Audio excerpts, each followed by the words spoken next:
রাহাত সাধারণ একটা ছেলে। বৈশাখ এলে তার মনে উত্তেজনা জাগত। নতুন জামা, পান্তা ইলিশ, বন্ধুদের আড্ডা, এসব নিয়ে তার একটা সফট কর্নার ছিল।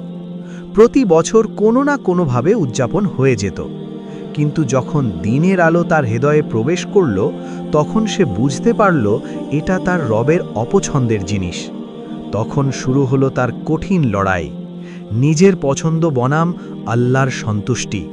কোনো যুক্তি তর্ক না করে শুধু আল্লাহর ভালোবাসার আশায় রাহাত সেই উদযাপনকে একেবারে ছুঁড়ে ফেলে দিল। সে বলল, এটাই আসল কুরবানি, আল্লাহর জন্য ত্যাগ। রব যা চান না তা মন থেকে চিরতরে মুছে ফেলা। প্রথমে খুব কষ্ট হয়েছিল।